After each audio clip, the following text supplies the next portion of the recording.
Wir bringen Licht ins Dunkel, zwei Stimmen, ein Podcast macht euch gefasst. Engel und Bengel, wir bringen Licht ins Dunkel. Zwei Stimmen, ein Podcast macht euch gefasst. Engel und Bengel, mit Tech und mit Fun.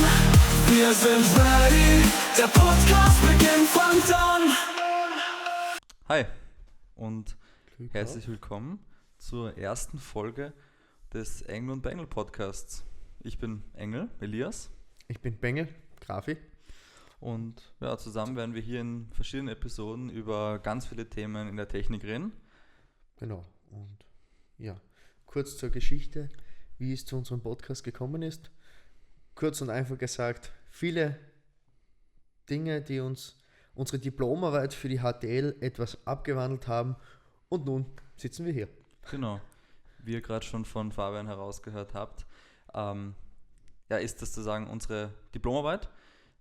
Das heißt, natürlich müssen wir einen kleinen Hintergrund haben, was zum Thema, was wir halt argumentieren können, aber wir werden euch keine Informationen vorbehalten. Kurz zum Hintergrund, wir gehen beide in eine HTL, die HTL hier oben, beide mit dem Schwerpunkt IT, als Ergänzung eigentlich. Ja, genau. Wie bereits gesagt, es wird in unserem Podcast um Technik gehen. Wir werden stets bemühen, dass wir relativ aktuelle Themen verwenden, dass es einfach spannend bleibt, oder wir greifen auf ältere Themen zurück, die aber trotzdem noch sehr relevant sind, wo es natürlich genug in der Technik gibt. Genau. Wie wird der Podcast ablaufen? Grundsätzlich wollen wir die Themen so aktuell wie möglich halten. Wir werden am Anfang vom Podcast immer ein bisschen was Aktuelles aufholen und danach uns auf ein Thema spezialisieren. Heute zum Beispiel fangen wir an mit Apple und die EU, sprich wir werden darüber reden, vor allem über die Apple Intelligence, wie das Ganze in der EU aussieht, warum kann die KI noch nicht in der EU verfügbar sein, etc.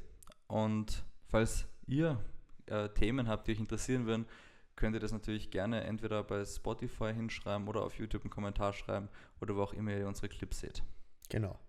Wie bereits angesprochen, der Plan wird auch sein, dass wir unseren Podcast relativ überall verfügbar machen. Natürlich auch in Videoform, also hier die Kamera und drüben deine Kamera, dass ihr uns nicht nur hören könnt, sondern auch sehen könnt. Genau, wir werden auch versuchen, mindestens einmal pro Staffel einen Special Guest einzuladen. Zu 1-2 Personen haben wir bereits schon Kontakt, aber da werdet ihr noch mehr drüber erfahren in nächster Zeit. Genau. Ich glaube, man kann teasern, wer unser erster Stargast werden wird, oder? Kann man das? Ja, auf jeden Fall können wir schon mal sagen, dass es unser Diplomarbeitsbetreuer sein wird. Ich hätte ja gesagt, der uns den Namen für den Podcast gegeben hat, oder? Nicht? Ja, kann man auch so sagen, ja. Also, seid recht gespannt. Wir müssen noch etwas uns überlegen, dass wir eine dritte Person hier interviewen können, aber seid einfach gespannt, würde ich sagen, oder? Genau. Und außerdem würde es uns sehr freuen, wenn ihr uns auch Feedback zu unserem Setup gebt. Wir werden in den nächsten Folgen auf jeden Fall immer wieder versuchen, unsere Qualität zu verbessern, sei es mit Audio- oder mit Videoqualität. Genau. Aber falls euch irgendwas stört, wir sind offen für Kritik. Gleich weggesagt, das Thema mit dem Hall wird sich spätestens mit der nächsten Folge gelöst haben, denn bis zur nächsten Folge wird unser Schallschutz, wie man es bezeichnen will, kommen, den wir an die Decke montieren können, und dann haben wir eigentlich das Audiomäßige relativ gut. Vielleicht noch vorneweg zu sagen, dass wir natürlich noch eine dritte Kameraperspektive einbauen werden, die momentan noch fehlt. Da fehlt uns noch ein Stativ, aber das wird ja auch mit den nächsten Folgen wieder sehen. Es wird sukzessive verbessert werden. Und ja, genau. Genau. Ja, dann starten wir mal, hätte ich gesagt, in unser Thema rein. Grafi, willst du starten? Ja, dann fange ich halt mal an. Also, vorweg, der Elias und ich sind beide sehr große Apple-Fans, kann man bezeichnen. Unser gesamtes Schultechnik-Portfolio, mittlerweile würde ich sagen, besteht aus den iPhones, MacBooks, Apple Watch, AirPods. Also wir sind große Apple-Fans, kann man eigentlich bezeichnen. Und ja, deswegen auch dieses Thema heute. Genau. Man muss auch sagen, dass unser ganzes Setup, beziehungsweise der Podcast wird auch auf einen MacBook aufgenommen und eine der Kameras, Stand jetzt, ist auch ein iPhone. Sprich, wir haben auch versucht, Apple so gut wie möglich in unsere Diplomarbeit einzubauen, einzubinden. Gleich für alle, die die Videos von unserem Podcast sehen, sie werden auch natürlich mit Final Cut deswegen geschnitten. Von dem her, ja, es ist schon eigentlich sehr spannend, was Apple über die letzten Jahre geschaffen hat, kann man eigentlich bezeichnen. Denn wenn man sich allein die Entwicklung vom ersten iPhone ansieht, bis jetzt, wo das aktuellste und das laut Apple oder laut vielen das neue große Thema die Apple Vision Pro ist, die momentan ja doch noch relativ verschlafen auf dem Markt ist. Auch logisch, ist eine Erstentwicklung. Aber ja, oder? Genau, ja. Ja, um jetzt zum Thema aufzugreifen, ich glaube, wenn der Podcast draußen ist, ist ja die neue iOS 18.1 Version ja schon released. Genau. Das bedeutet, all jene in den USA und ein paar anderen Ländern können schon die ganzen KI-Features benutzen. Wir nicht. Warum? Naja, vorneweg, also wir nehmen heute am 28. Oktober 2024 auf. Vermutet wird, dass heute 18.1 kommt, noch kurzes Hintergrundwissen. Und warum wir dies in Europa natürlich nicht nutzen können, das wissen die meisten, ist halt das Problem zwischen der EU und Apple. Weil eben die EU will ja, dass Apple ihren App Store zugänglich macht und ihr Monopol auf ihren App Store entfernt, dass andere Anbieter auch Apps hochladen können oder zur Verfügung stellen können, was ja mittlerweile geht, aber dies halt in vielen Bereichen ein sehr großer Rechtsstreit ist, der was aus meiner Sicht mittlerweile wie ein Kindergartenkampf geworden ist, meiner Meinung nach. So blöd wie es klingt, denn auf der einen Seite ist Apple, die Leute kaufen Apple eben genau wegen ihrem Ökosystem. Viele Unternehmen nutzen vor allem iPhones, genau wegen dem App Store, wo keine Apps, die Schadsoftware beinhalten können, heruntergeladen werden kann. Und dann auf der anderen Seite die EU, die wieder will, dass andere Apps in den App Store kommen und das geschlossene Apple-Ökosystem eigentlich aufbrechen will. Ja, man muss ja sagen, es gab ja schon jetzt mit iOS 18 dann die Möglichkeit, Third-Party-Apps runterzuladen über andere Stores, über APKs etc. Das Problem, was wir dabei haben, sind halt wie gesagt die Schadsoftware. Es ist halt unfassbar leicht möglich, dass dann plötzlich eine Schadsoftware auf dem Gerät zu finden ist, und das hat natürlich teilweise einen Vorteil, dass man es machen kann, weil wir in der Schule zum Beispiel haben ja auch App-Entwicklung durchgenommen, und wir konnten damals, oder die meisten konnten damals das auf die eigenen Geräte nicht testen, aufgrund von einem iOS-Gerät. Und wir konnten es Gott sei Dank, weil wir auf einem Mac das Ganze gemacht haben, aber ansonsten ist das einfach nicht draufgekommen, und das geht jetzt. Man kann jetzt Apps einfach raufladen aufs iPhone, aber wie gesagt, es ist halt mit der ganzen Schadsoftware, und es ist halt einfach ein zu hohes Risiko, und auch ein Risiko, wo Apple gesagt hat, dass man dafür selbst verantwortlich ist.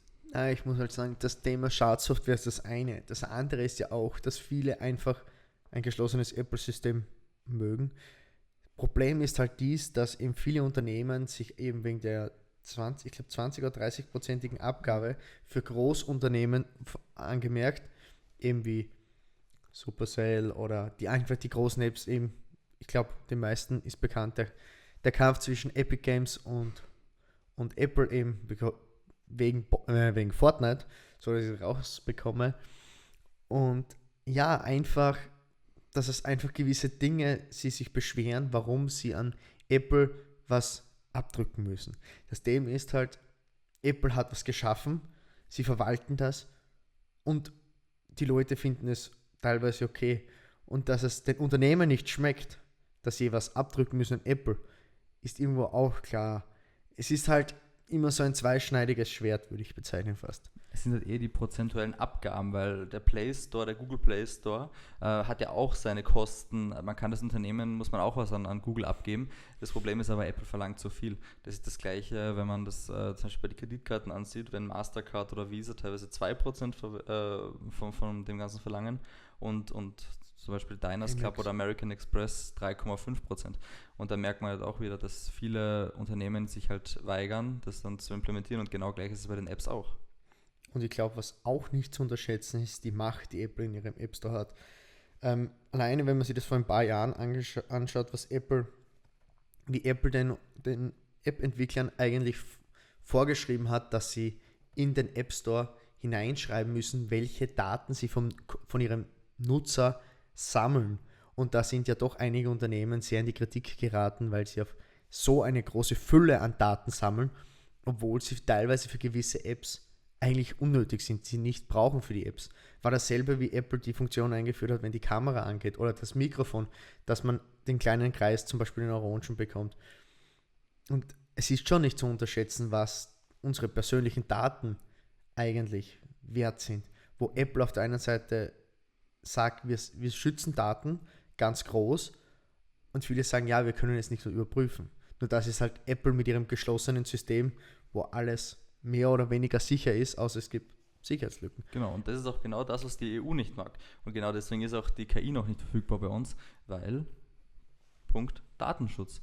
Und Apple verwendet so viele Daten, um dann halt zum Beispiel aus einem Foto herauszuerkennen, was das für ein Laden gerade ist oder was für ein Tier das ist. Und das sind halt alles Daten, wo die halt gegen die Datenschutzrichtlinien der EU verstoßen können. Und dadurch, dass Apple halt nicht Open Source arbeitet, kann es halt auch keiner nachvollziehen, ob das wirklich so ist oder ob man vielleicht doch EU-normkonform ist.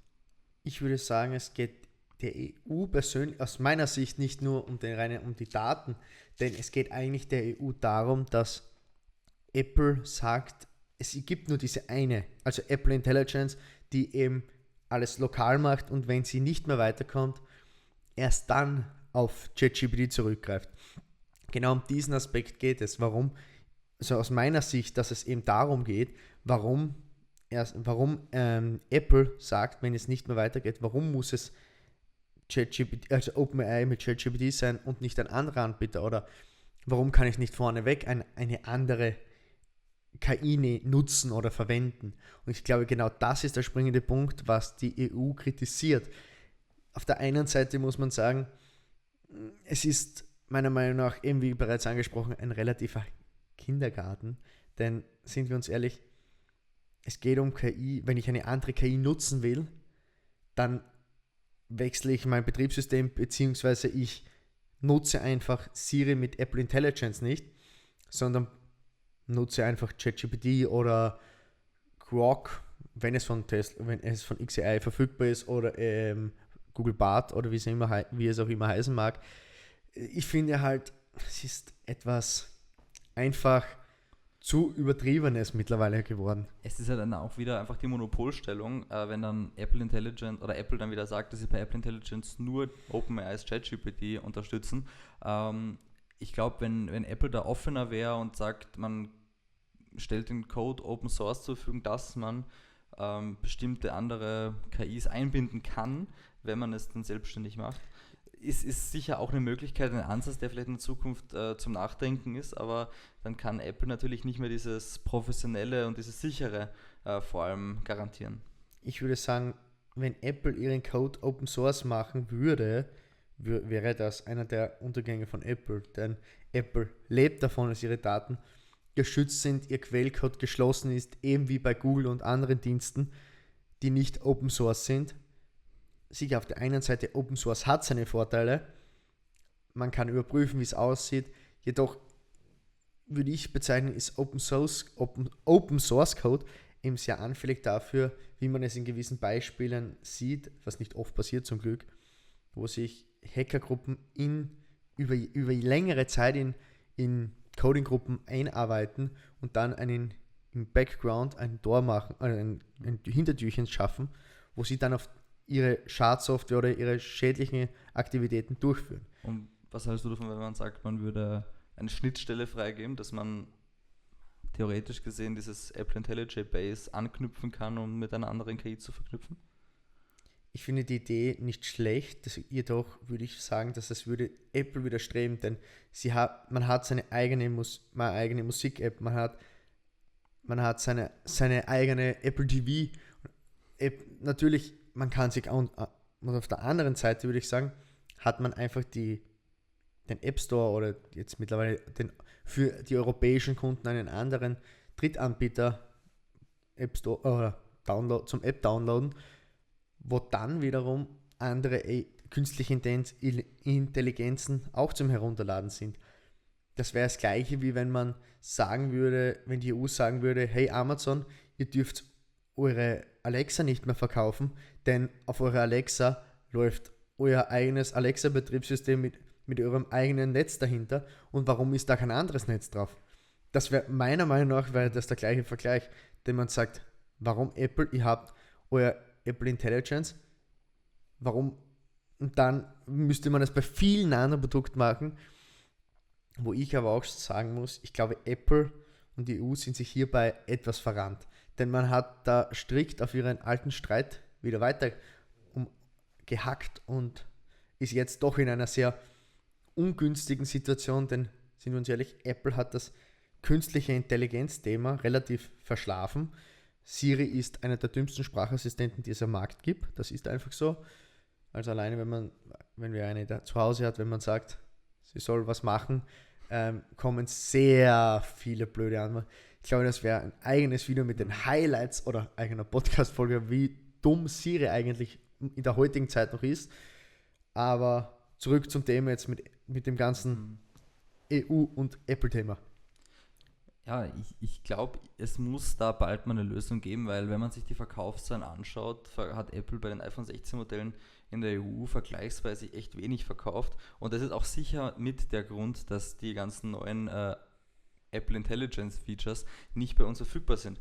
Weil natürlich, es ist wahrscheinlich ein bisschen ein Upgrade auch von der Hardware, aber lohnt sich das wirklich von einem iPhone 15 oder 14 auf ein iPhone 16 abzugraden ohne die ganzen KI-Funktionen? Ich glaube nicht. Ich sage ganz ehrlich, der typische Handy-Upgrade, wo sich gewisse Leute aufhören, warum hat Apple so wenig abgegradet von einem Jahr aufs nächste, ist, wir sind einfach in der Technik an einem Punkt angekommen, wo sich Technik nicht mehr so schnell weiterentwickeln kann einfach. Denn wir sind an der Grenze des Physikalischen. Wir müssen uns immer weiterentwickeln. Und das geht nicht mehr, dass wir so Riesensprünge haben.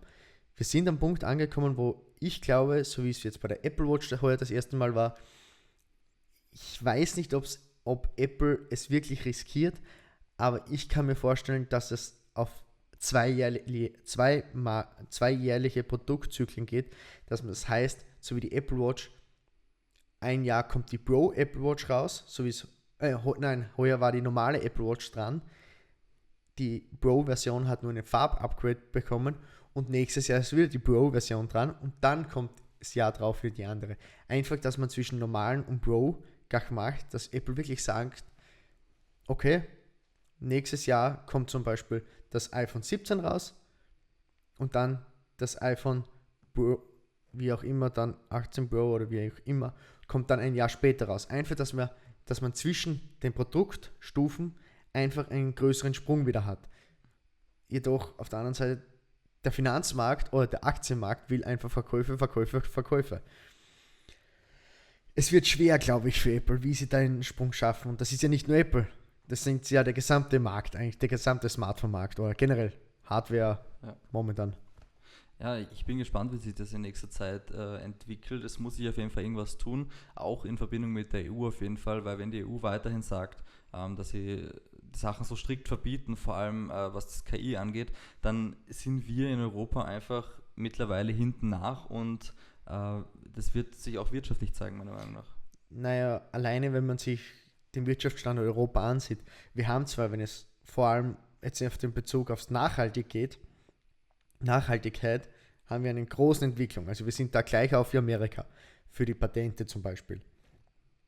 Jedoch ist das Problem, dass wir in Europa durch unsere doch noch relativ lokalen Netze einen sehr hohen Strompreis haben in Zentraleuropa. Und dieser hohe Strompreis macht es auch sehr schwer, dass man Rechenzentrum aufstellt und diesen auch wirtschaftlich betreiben kann. Denn dies ist ja auch ein großer Nachteil für Europa als Wirtschaftsstandort. Natürlich Apple viel Amerika und Irland, doch vor allem, wenn man geringe Latenz und alles haben will, ist halt Daten in Europa zu behalten, uns in Europa weiterzuentwickeln, ein großer Baustein. Und dieser Baustein wird durch solche Sachen, wie es die EU momentan treibt, meiner Meinung nach, einfach, wie soll ich sagen, in die falsche Richtung getrieben. Denn auf der einen Seite wollen wir uns weiterentwickeln, wir müssen den europäischen Wirtschaftsmarkt stärken, dass wir wieder auf China aufschließen und Amerika. Doch auf der anderen Seite beschäftigen wir uns mit Kleinigkeiten, die eigentlich, wie soll ich sagen, sehr geringe Auswirkungen haben und vor allem, meiner Meinung nach, wenige auf die Wirtschaft. Kurz noch, denn allein was dieser ganze Streit mit Apple kostet, und vor allem, es ist ja nicht, dass sich das auf die Welt auswirkt, sondern nur auf Europa. Sicher, dass man es geschaffen hat, dass USB-C als Einheitsstecker wird. Auf der anderen Seite ist cool, nur, Entschuldigung, wie viele andere außer IT-Nerds oder Technik-Nerds erkennen den Unterschied zwischen einem USB-C-Datenkabel und einem USB-C-Stromkabel. Wenn ich auf der Straße 10 Leuten 2 unterschiedliche USB-C-Kabel gebe, einfach nur, die würden keinen Unterschied merken, wenn ich nicht ihnen sage, das ist ein Strom oder das ist ein Datenkabel. Man erkennt es einfach nicht. Geschweige denn, dass die meisten Leute wissen, dass es überhaupt 2 verschiedene Arten von Kabel gibt. Genau, und da verrennen wir uns in Europa, kommen wir teilweise vor, in Kleinigkeiten. Natürlich, Kleinigkeiten ist jetzt untertrieben bei diesem Thema, aber als Beispiel, wo es so viel Wichtigere gibt, unsere Wirtschaft zu stärken, schauen, dass wir in Europa wieder wettbewerbsreif werden, niedrigere Strompreise, aber dann haben wir halt solche Themen, wo es reiner Rechtsstreit und reine Lächerlichkeit wird zwischen einem US-Unternehmen und der EU, wo es einfach nur geht, den Boom hin und her zu schieben. Und sind wir uns ehrlich, dass die die Großkonzerne zu wenig Steuern in Europa zahlen und vor allem nicht fair verteilt auf ganz Europa, ist, glaube ich, jedem klar. Und das muss man einfach so sagen. So gern ich Apple habe, aber mit ihrem Trick über Irland und dass man in Irland so wenig Steuern zahlt, alles schön und gut. Nur geht es hier nicht um uns Europäer und darum, dass wir unseren Kontinent weiterentwickeln. Denn so, was bringt das? Irland etwas und die Aktionäre natürlich freuen sich, aber vor allem, wo geht das Geld hin? Nach Amerika. Und da ist es für uns Europäer wieder weg, so blöd wie es klingt. Also hier muss definitiv meiner Meinung nach diese Kleinigkeit der EU für gewisse Themen etwas zurückgefahren werden und mehr, dass wir Europa stärken, oder nicht? Ich bin der Meinung, die EU muss sich etwas öffnen. Wir sagen sozusagen fast schon Nein zu neuen Technologien. Es wird uns angeboten, wir sagen Nein und das ist genau das, was die EU zurzeit nicht ganz optimal macht, weil wenn wir die ganzen Technologien annehmen würden und vielleicht ein bisschen von diesen komplett hohen Standards runtergehen und manche Sachen zulassen, glaube ich, würde das nicht nur der Wirtschaft, sondern auch der ganzen Persönlichkeiten der EU gut tun. Das einfach die Risikobereitschaft, die gibt es in Europa nicht, so wie es in Amerika gibt. Und es ist ja auch das gleiche Spiel alleine mit den Rechenzentren. Natürlich mittlerweile kommen Rechenzentren nach Europa, weil wir sie brauchen. Nur so wie wenn Amazon jetzt in Deutschland groß Rechenzentren baut, eben mit dem Gedanken, dass die Europäer wollen, ihre Daten in Europa zu halten. Doch sind wir uns ehrlich, wie will man kontrollieren, ob unsere Daten oder die Daten, die in einem Amazon-Rechenzentrum jetzt in Deutschland zum Beispiel aufgebaut werden, dass diese Daten nicht als Backup nach Amerika gehen? Geht de facto nicht. Kann es Gesetze geben, die es will, nur der Datenschutz auf der einen Seite, muss ich ehrlich sagen, ist die DSGVO nicht schlecht, doch in gewissen Bereichen einfach zu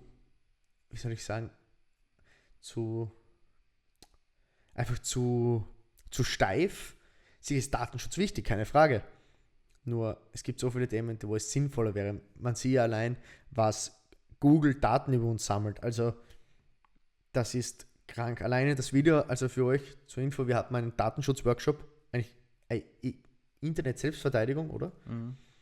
Und da haben wir viel gelernt und was allein aus unseren Google-Daten gesammelt oder nachgestellt werden kann, ist krank. Also ich glaube, wir werden in die Beschreibung euch einen Link zu einem Video hineinstellen, das wir euch nur empfehlen können, oder? Ja, auf jeden Fall, ja. Von dem her, ja.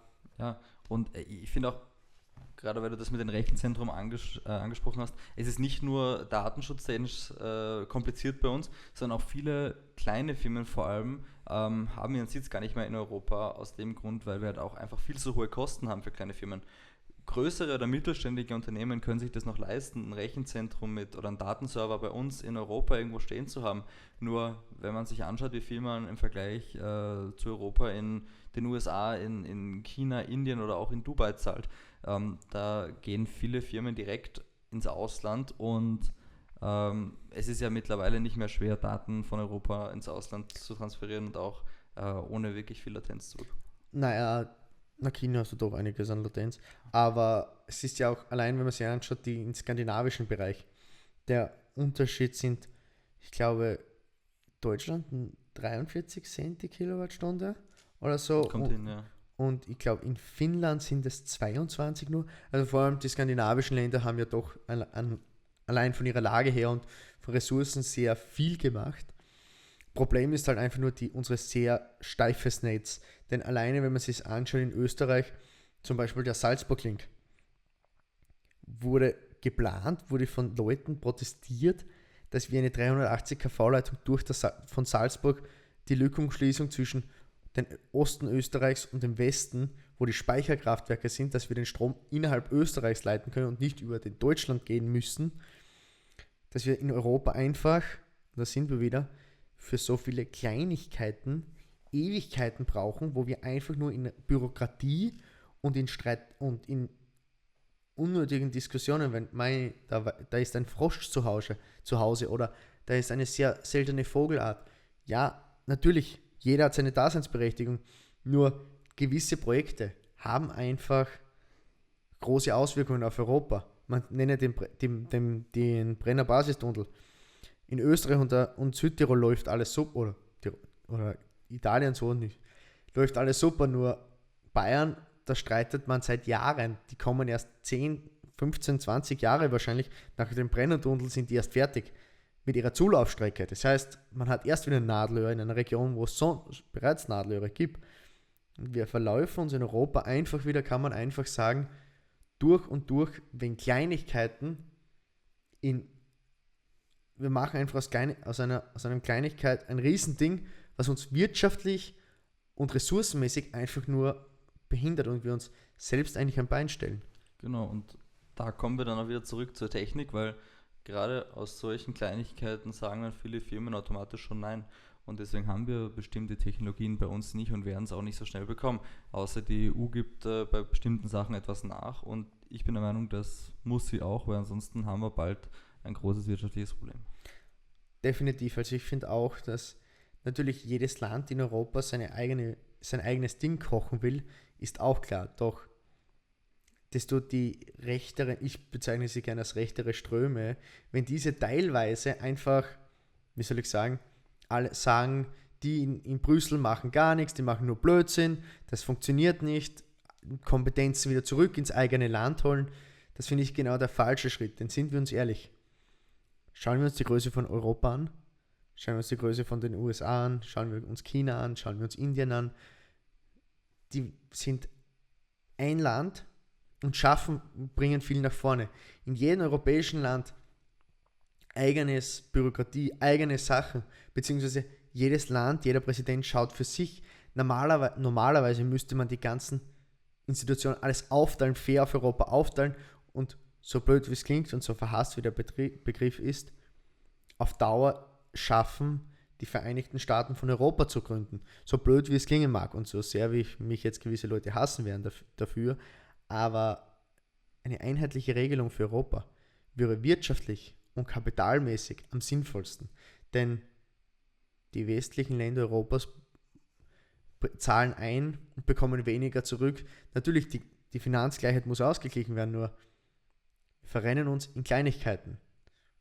Und dann bekommen wir nichts voran in Europa, denn jedes Land kocht seine eigene Suppe und sind wir uns ehrlich, wir müssen schauen, dass Europa wieder aufschließt als Wirtschaftsmacht, als Kontinent eigentlich und nicht nur als Dienstleistungskontinent existiert.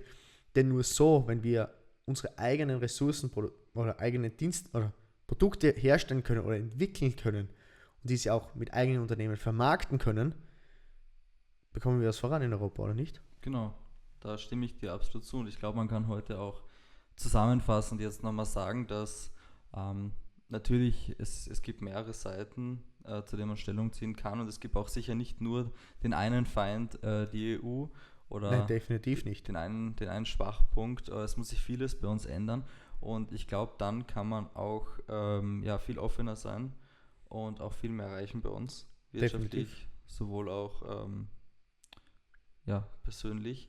Und genau, um vielleicht das Thema nochmal zusammenzufassen, was eigentlich der Hauptgrund war, Apple und die EU. Ich glaube, dass in nächster Zeit wird sich einiges tun. Ich kann mir gut vorstellen, dass wir die ganzen KI-Features jedoch erst in 1 bis 2 Jahren bekommen, wenn überhaupt. Und ich bin auf jeden Fall gespannt, was sich da tut.